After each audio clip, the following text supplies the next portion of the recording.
Ekin Etxeberria dokumental zuzendaritzan espezializatua dago. Gaurkoan, bere lan teknikak eta inspirazioak ezagutuko ditugu. Baita ere, bere azken film ertaina Mikele. Aizpea zinema zuzendariak bere praktikaren bidez, gorputzen arteko loturak eta bestearekin erlazionatzeko modua ulertzen saiatzen da. Auzi publikoa, indarkeria, sedukzioa. Gorputzen eta objektuen barne hauskortasuna agertzen den egoerak sortzen ditu.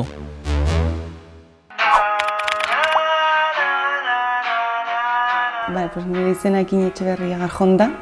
Ohartekoa naiz, baina berez azkeneko urteetan kanpoan bizi izan naiz. Orain Donostian bizi naiz eta justo kuarentena baino lehen Bartzelonan bizi nintzen.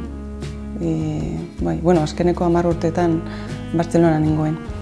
Eta Bartzelonan dokumental zuzendaritza ikasi nuen, eta gero Donostin Elias Kerejeta eskolara joan nintzen komisariotzako master bat ikastera. Berez, dokumentalarekin hasi nintzen, pizkat kasualidadez. Ni zinema ikasi nuen nire izebarengatik, Arantxarengatik, bera baita ere zineman lan egiten zuen, eta txikitan bera bezalakoa izan nahi nuen, orduan zinema ikasi nuen berarengatik. Eta gutxinaka, frogatzen zoaz, ez? Zer gustatzen zaizun, zer ez, idaztea asko gustatzen zitzaidan, eta hasieran gidoia egiteko ideia neukan, baina eskolako asignatura batean, bidali ziguten dokumental bat egitea, eta hor, aurkitu nuen, benetan gustatzen zitzaidan hori, ez? Eta ez dakit, karrera egiteko edo lan bukaerarekin Mikele izeneko dokumental bat egin nuen, eta hori izan zen nire hasiera, ez dakit, profesionalki behintzat hortik hasi nintzen, edo izan da garrantzitsuena niretzat.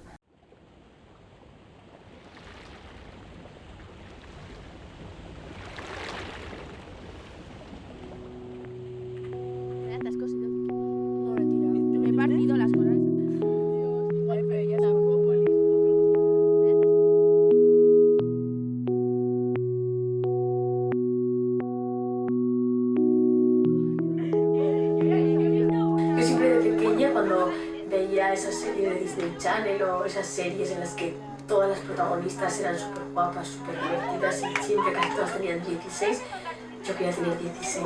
No se me da pena como dejar de decir, joder, no quiero ser adulta, no quiero seguir siendo como una niña. Mira esta. Mira, esta me encanta. Esta es algo bueno. Mira esta. ¡Hala, esta! Esta es horrible. ¡Ay, esta es la que hay que pegarla!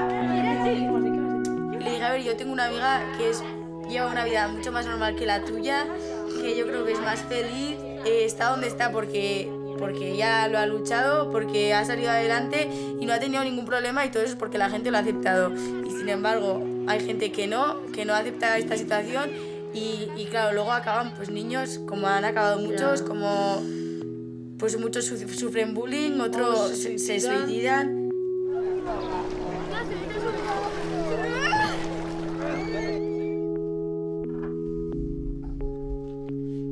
¿Que nunca creíste que tendrías una hija como yo?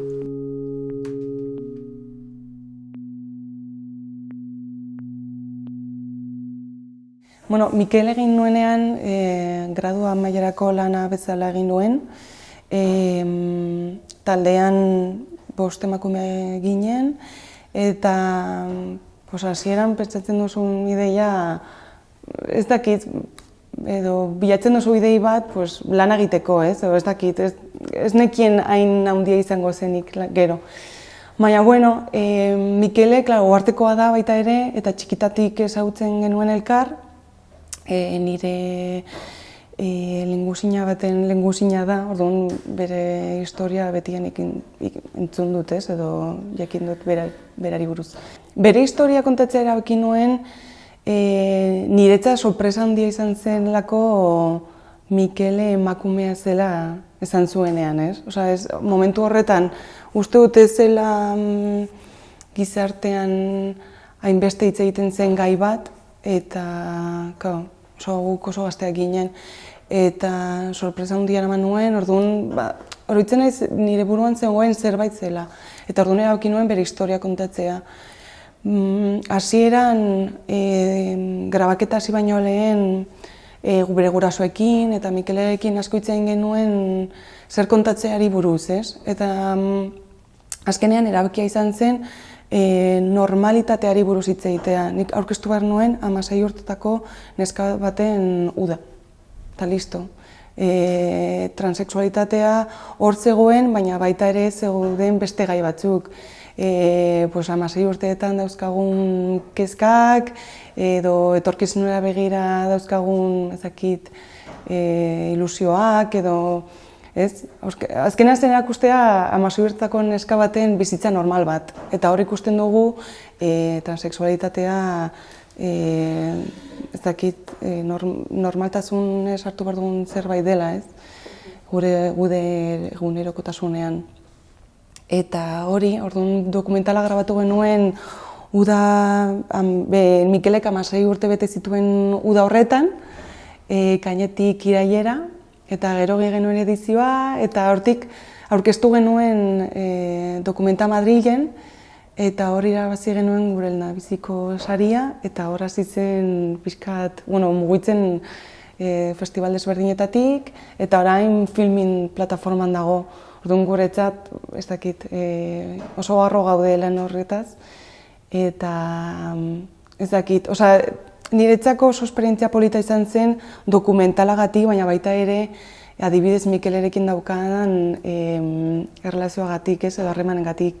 Justo beste gunean elkartu ginen herrian, ogia erosten, eta oso polita izan zen. Gainera orain, bera zinema ikasten, azten da, hazi da ez, justo bere ikasketak bukatu ditu, eta elkartzen gaituen zerbait da. Esango nuke nire proiektu bat hasten naizenean beti badago atzetik interes bat, edo badago interes bat nire lan guztietan agertzen dena, bai dokumentalan edo komisariotzako proiektu batetan, eta da gizartearekin lan egitea edo elkar lan egitea. Mikelerekin lan egin nuenean ziren gai sozialak lantzeko aukera bat, eta komisariotzan berdin. Orduan, Uharteko zentroan 3 estantzia egin ditut, habitazion izan zen lehendabizikoa, Totema kalera, bigarrena, eta orain justo komisariotzako estantzia bat izan da. Zergatik dokumentala eta ez fikzioa, galdera ona. Zinea egitea zaila baldin bada, dokumentala egitea orduan eta zailagoa esango nuke. Ez dakit, uste dut grabatzerakoan dokumentalak, segun eta zen dokumentalak, ez? Nire gustatzen zaizkit talde txikian egiten diren proiektuak. Azken finean, jendearekin harraman handiagoak izateko aukera ematen dizu. Niretzat Mikeleko esperientzia oso esperientzia garrantzitsua eta polita izan zen, eta noski, pelikula bat egitea oso aukera polita eta interesgarria da, ez. Baina niretzako garrantzitsuena da hori, harremanak, uste dut libreagoa zarela gaiak tratatzeko moduan, oda fikzioa azkenean, badaude gero beste modu bateak zinema egiteko, baina, ez dakit, uste dut gidoia irekiagoa da, ez dakit, interesgarriagoa iruditzen zait prozesua. Bai prozesua eta harremanak. Orduan biak batera, hala ere, justo orain ekoizle moduan nago fikziozko larrumetrai batetan. Orduan, hori ez du esan nahi ja fikzioa alde batera utzi dudana, baina behintzat zuzentzeko edo zuzendaritzako lan egiteko dokumentala gustatzen zait. Fikzioan ez dut neure burua hor ikusten. Esango nuke zinema egiteko modu asko daude eta prozesu asko. Eta igual publikoari gehien bat iristen zaizkio narratiboki klasikoagoak diren proiektuak, edo zinemaretoetara iristen dira normalean, pues hori, eskema narratibo tradizionalagoa daukatenak, ez? Baina, bueno, hori ez du esan nahi fikzioan ez daudela grabatzerakoan pizkat gidoia alde batetara utzi dezakizun proiektuak ez badaude, baina uste du gutxiagoa direla. Dokumentalean berriz normalagoa da uste dut hori, modu hori, lan egiteko modu hori. Hasierat badaukazu gidoi bat, edo... Claro, bakoitzak bere lana edo bere prozesua dauka, eta niretzat hori oso garrantzitsua da. Gaina prozesu bakoitzak proiektuaren arabera dijoa. Mikele egiten genuenean, hor zegoen gidoi bat, edo gidoi mota bat, bagenekien udan grabatu behar genuela, orduan bageneukan apuntatuta udan gertatzen diren gauza, igerilekura joan, lagunekin gauean kaleratera, erosketak egitera, behar bada juergak, edo ez dakit, baina ez dakizu zer gertatuko den, eta egoerara moldatu behar zara. Eta ez dakit hori garrantzitsuena da, edo interesgarriena da niretzako. Azkenean 3 gidoi daude, ez? Hasieratik idazten duzuna, grabatzen duzunean hor daukazun beste gidoi bat, eta gero editatzerakoan azkeneko gidoi bat egin behar duzu. Grabatu duzun guztia, montatu behar duzu, eta hortik zerbait atera eta gainera kontatu nahi duzunari moldatu behar zara. Eta gero baitare askotan gertatzen da, fikzioan gertatzen ez da zerbait ez, espero ez duzun zerbait gertatu daitekeela, eta orduan ez dakit, grabatzerakoan egon behar zara, ez dakit, espabilatuagoa, ez dakit, ez? Eta beti gauza berriak dira. Fikzioan azkenean dira tomak errepikatzea, testua ja buruz dakizu, hori modu tradizionalean, edo gero daudela beste modu asko, baina bueno. Zinema edo proiektu artistiko desberdinak ematen duten aukera gizartearentzat da historiak ezagutzea, ezagutzen ez diren pertsonaiak erakustea, bai fikzioan eta dokumentalan, adibidez orain ekoizle moduan dago Maria Labraba 15. mendean bizi izan zen emakume baten historian kontatzen, eta orduan uste dut zinemak hori erakusten digula bai pertsonaia hauen historiak edo gizartean ezagutu behar diren gaiak, ez? Adibidez Mikeleren historia, transexualitatea gizartean normalizatzeko edo uste dut dela oso herramienta ona. Azken finean egunero ikusten ditugulako seriak, pelikulak, edo adibidez mugikorrean 5 minututako historia batekin, niretzat baita ere hori da zineman hori baita ere sartzen dute, edo bintzat ikusentzunezkoetan, horiek baita ere oso garrantzitsua dira. Etorkizunera begira, galdera ona da. Uste dut, sorkuntza munduan lan egiten dugun guztiok egunero daukagun galdera bat da, ez? Azkenean proiektuekin lan egiten ditugu eta orduan proiektu bat bukatzen denean hurrengoa, edo proiektu batekin, bat baino gehiagorekin normalean egiten dugu eta bat bukatzen denean galdera da eta orain zer, ez?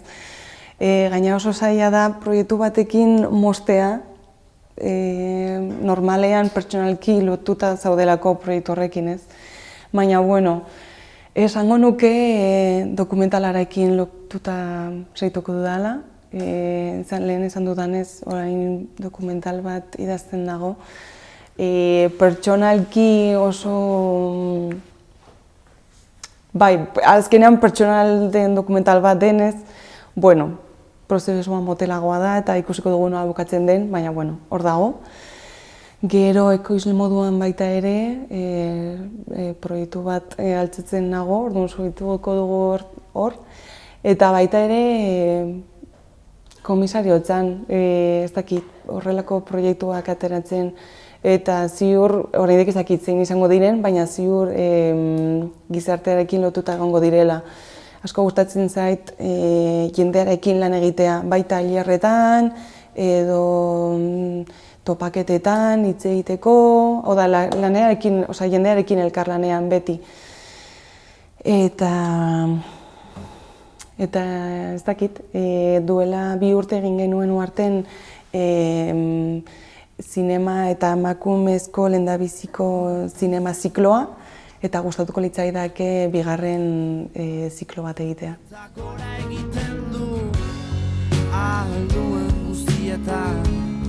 Baina ez du ezer ikusten.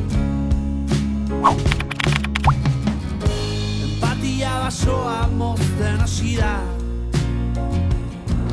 Ni Aiztea de Atxa naiz, artista, iruindarra, eta kamara oso hurbileko tresna duan arren, esan dezaket arte plastiko eta nahitu gala batez ere lan, marrazkia eta bestelako disiplina batzuk ere erabiltze ditu dalako. Txikitatik ibili naiz gauzak iten, eskulanak eta margotzen. Nik bai goratze dut eskuekin gauzak egitea, baina gurasok esate dute adibidez askoz gehiago margotzen nuela. Eta gero amona jostuna zen, orduan ere txikitan josten nuen eta etxean bazegoen olako giro sortzaile bat. Batxilergo zientifikoa nuen, osasun zientzetakoa. Gustatzen zait esatea, ustu balako ondoren doan ikuspuntuarekin zerikusia duela. Baina batxilergoan nengoen bitartean eta lehenago pentsatzen nahi nintzen, ez? Osea, enekien moda diseinatzailea izan, artista edo arte ikastea asko gustatzen zitzaidan, beti egon naiz eskolaz kanpoko gisa pintura klaseak jasotzen, eta batxilergoa amaituta gero, kokoteraino amaitu nuen, eta azkenean erabaki nuen artea ikastea. Esan behar nuen fikzioa dudala toki, ez? Imaginatzea eta mundu berri edo paraleloak proposatzea. Hala eta guztiz ere, egunerokotasuna baukat inspirazio iturri eta oso gertuko.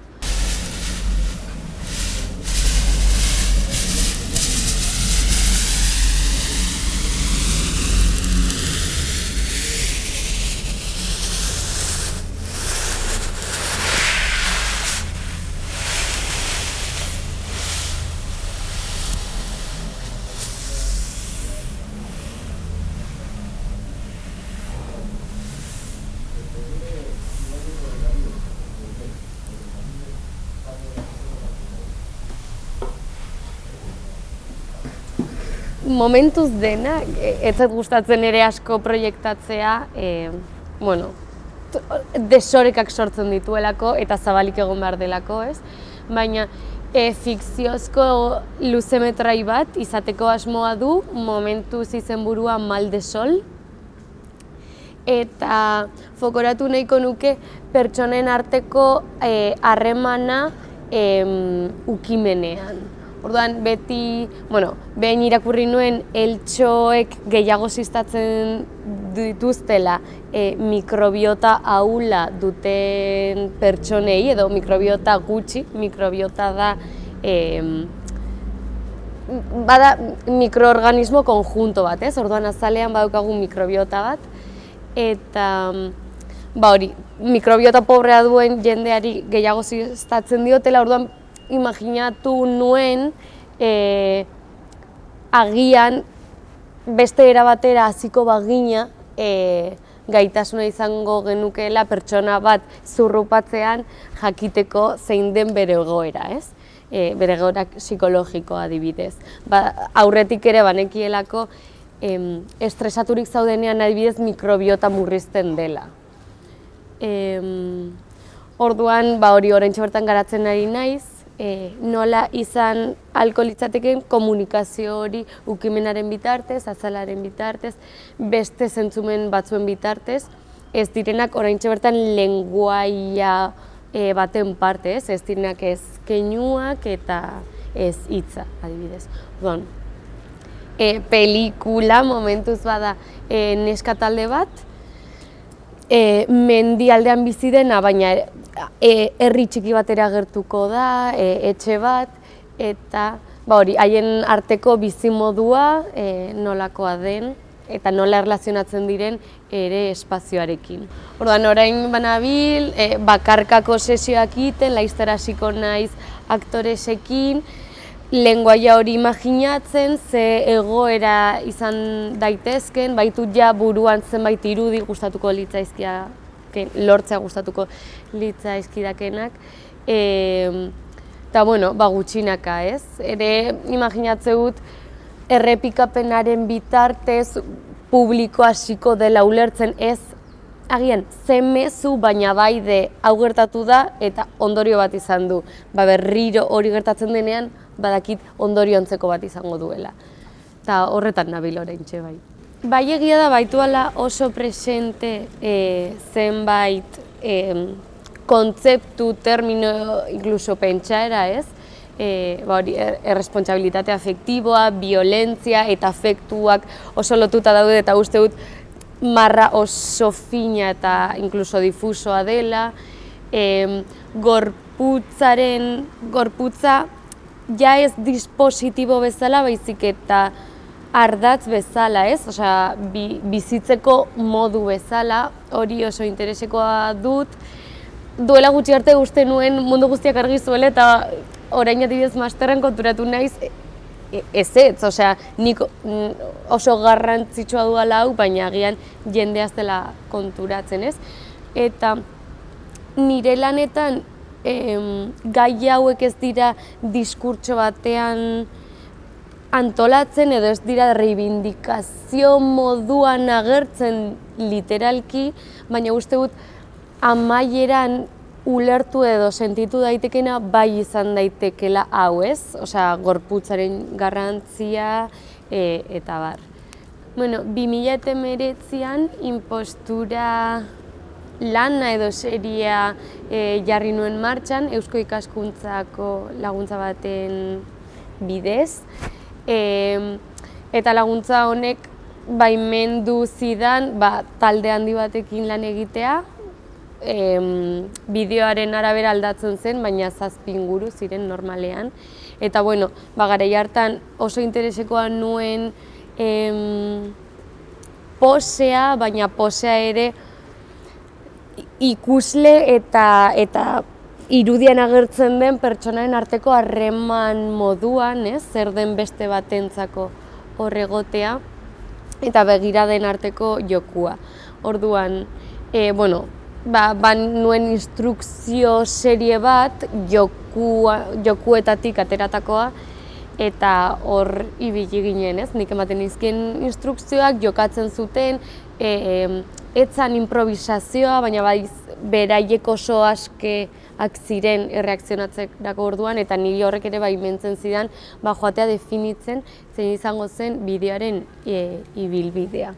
Lehen aipatu duan Inpostura proiektuaren inguruan, inoiz, bideoak gauzatuta gero, inoiz enaiz jarri konklusio finko batzuk ateratzera, baina, uste dut, intentzioa ezinbestean funtsesko gauza bat dela, ez? Gero ere, gauza bat asko interesatzen zaidana, teknika bat dagoela, posean eta en general gorputzeko arlo guztietan, ez? Badago gorputz teknika bat, poseak behar du bere teknika bat, baina adibidez bularra ematea amak umeari ere horrek teknika bat du, ez? Orduan, hau oso interesgarria egiten, sedukzioak duen teknika ere.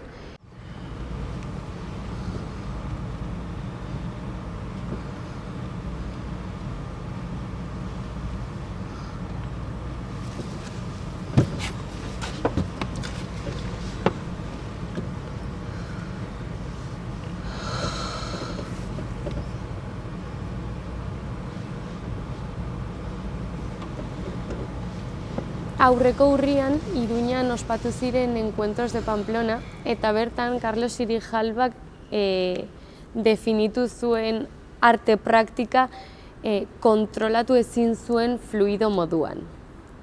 Eta niri hau asko gustatzen zait, nire arte praktika berdin sentitzeu alako, ez? Ez dakit, eta askotan planteatu dut, azkenean oso hobi garestia delako eta ez bauzu ja arte gehiago egiten eta ez dakit, ogibiden normal bat hartu eta horretan aritu, baina beti sortzen zait gogo bat zehozeiteko. Eta hasieran esan duan bezala, azkenean nik kaletik noa ikuste dut egoera bat eta sentitzen dut beharra egoera horri erantzuteko, ez? Orduan bai, kontrola ezineko impultso moduko bat da niretzako artea. Orduan ezin dut besterik egin, ez? Justo banago momentu batean masterra amaitu berri eta denbora eskaini nahi diodala nire praktikari, ez? Konstiente izan da beste ogibide bat ere beharko dudala. Ez dut helburu zehatzik edo momentuz nahiagut ez izatea. Azkenean diru beharrak beti eramaten zaitu antsietate batera eta beti larritzen zaitu eta hori dela eta nahiagut lasaitu, zuk jarraitu zure bidea, jarraitu zure praktikarekin, azkenean ezin dudalako ez egin, eta ez dakit, bai, oraintxe hortan zabalik nago, gertatzen zaidan guztira, eta jendea animatu, ez? Artea kontsumitzera, komilen artean, eta inkluso egitera azkenean seguraski zehoze interesgarria topatuko dutelako. Leiotik sartu zaigu eguzkia, lapur bat bailitzan da eskutan urtu dizkigu ametsak, ta atzo izotzati handi bat zena gaur urrutsa da bi atzmin juetan bera, ta ezin eutxi berriz etxi. Ta atzean zubidenak erreta iesigoa zoinak hautsitako zaldi baten gainean, bilargidun gau horiean onagertuko zaiegun sentiak harrapatzen